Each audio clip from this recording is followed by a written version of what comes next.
So over the course of the next 10 minutes, we're just going to give a brief outline of sort of where we're at in terms of smell and taste disorders.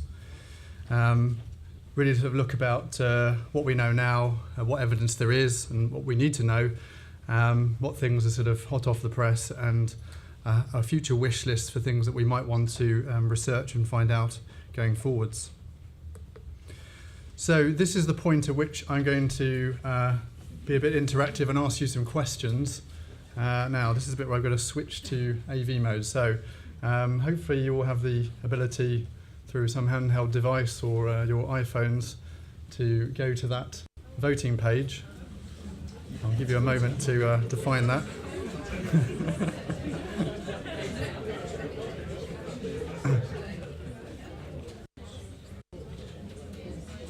Oh, the answers are up already. Oh, no. Oh, no. That's just the options. There you are. Right, so. There we are. Right. There's the link.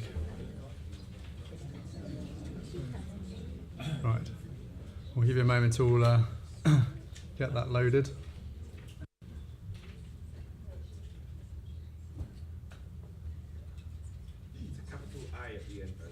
Capital I at the end, okay.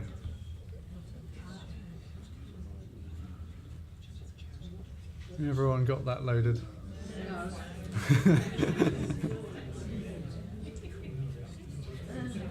We turned up phones on. Connecting to Wi-Fi. Computer says no. Oh, I see. There might be a code in your packs. Is there a code somewhere?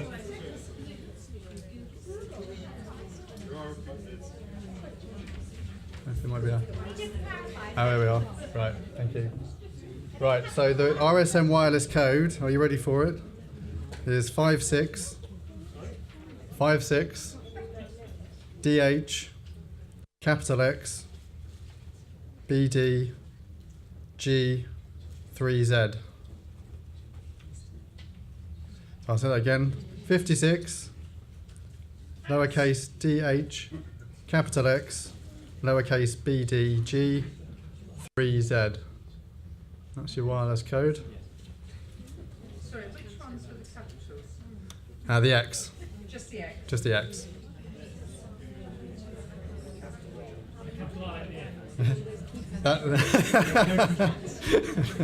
Capital I at the end of that one.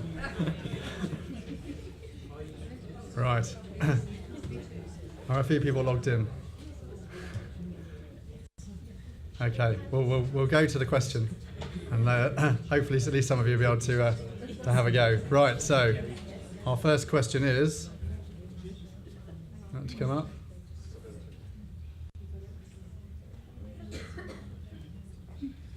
Here it comes. How common do you think anosmia is? There's your options. So this is a percentage of the population. How common do you think it is?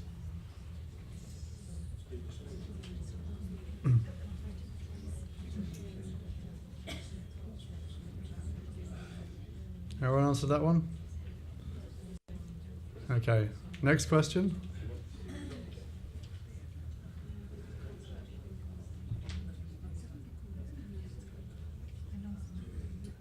Okay. So polls closed on that one. Votes are in. How do you think it's more common than profound deafness?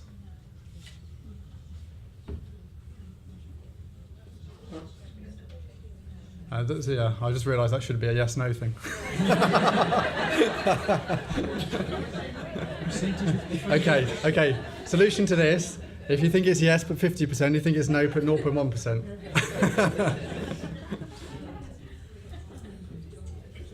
That's what profound deafness is. Profound deafness. How common is profound deafness and comparability?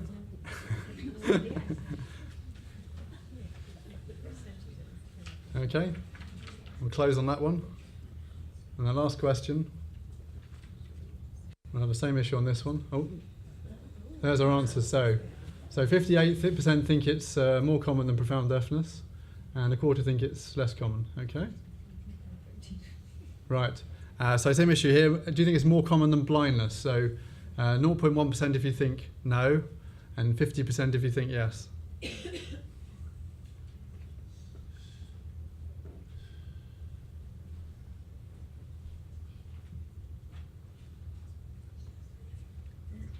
Answers in. Okay, poll closing. And you think 60% think it's more common than blindness, and a third think it's less common. Okay. All right. So, and the answer to the first one, there we are. So, percentages.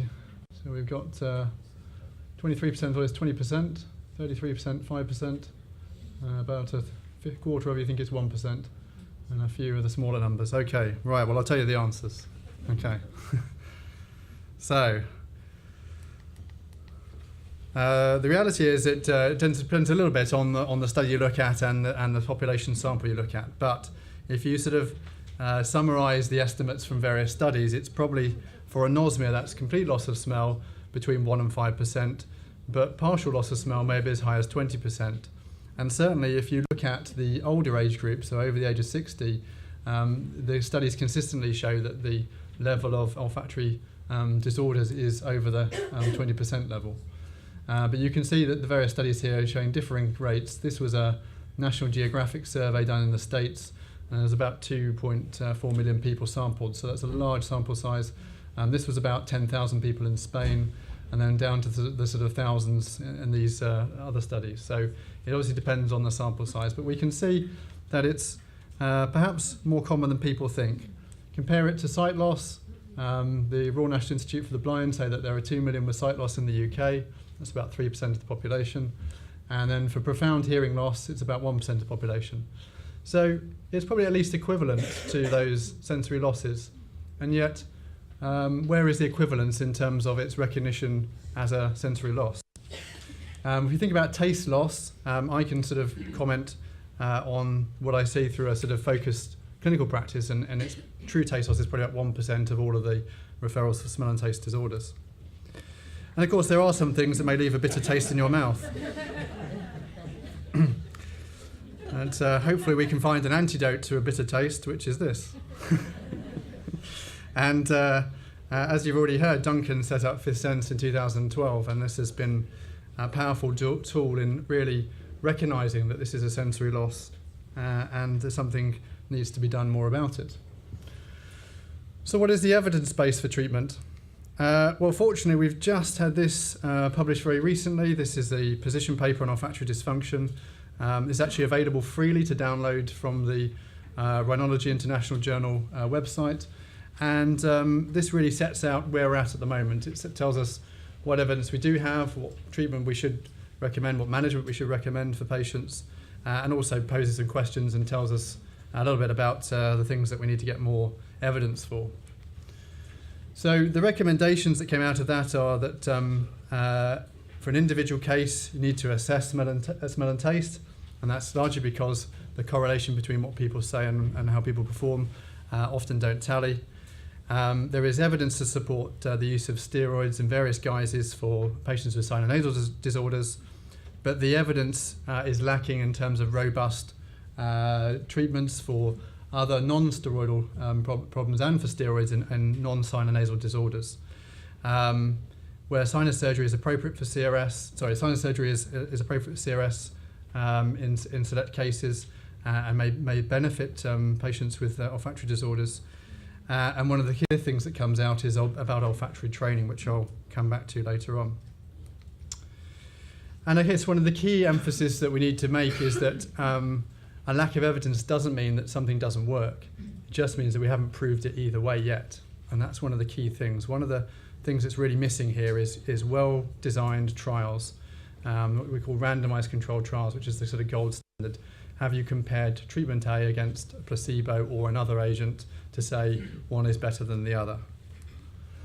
And here is the problem. This is the sort of a summary of the evidence base. I'm sure there are one or two things missing from here, but this is a kind of little bit of an overview of studies that have been done for olfactory disorders. And although the things highlighted in yellow, most recently including sodium citrate down here, have been done in double-blind studies, a lot of these other ones have just been done in sort of either case-controlled series or non-randomized studies, or we've been backed onto other studies for other problems. And so there's a great need for us to sort of provide better evidence. there's a lot more to understand about the pathophysiology, that means the disease mechanism for why these problems occur. So we need to understand better about the viral injury to smell receptors, about patients with head injury and the multi-site injury that they can experience, what is happening in cases where we don't find a cause, patients with chronic sinusitis where there may be various mechanisms for damage to the sense of smell, and also the link to neurological disease. So what is new out there? Well, this is one of the things that came out of the position paper is about olfactory training, so smell training.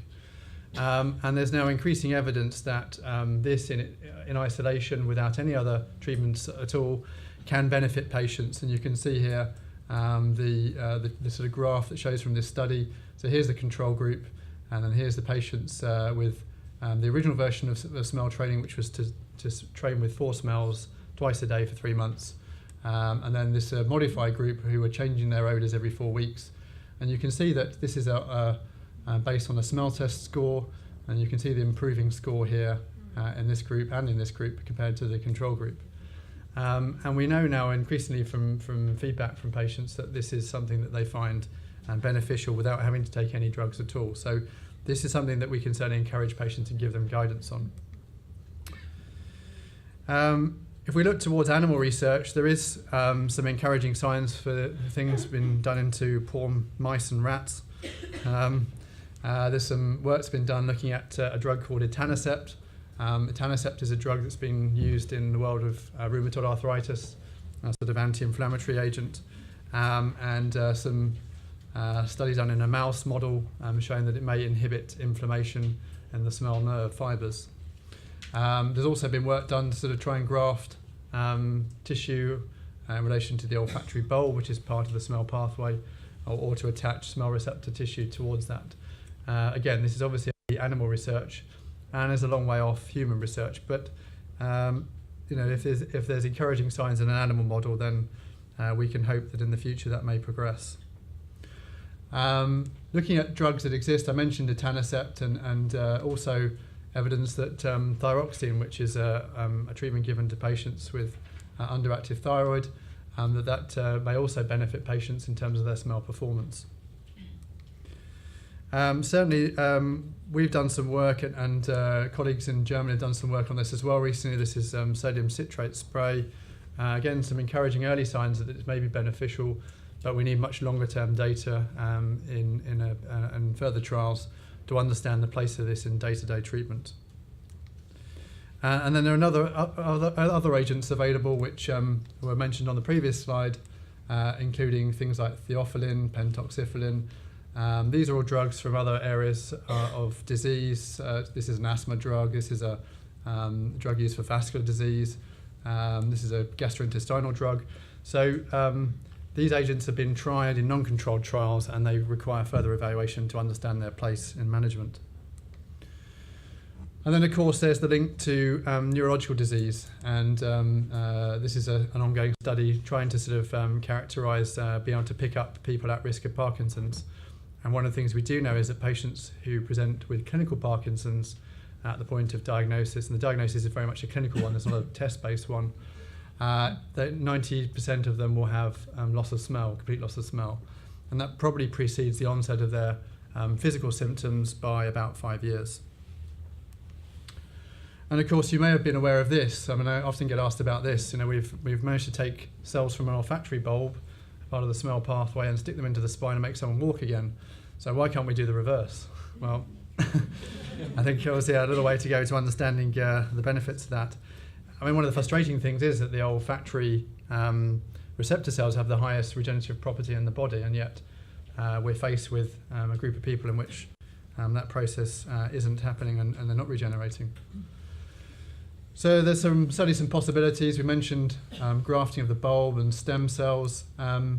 In hearing loss, we have cochlear implants, and perhaps we'll better understand how to wire that up. Maybe there'll be a possibility of giving an olfactory implant. We certainly have electronic noses that can actually detect smells and recognise them. We mentioned Parkinson's, and we mentioned drug trials.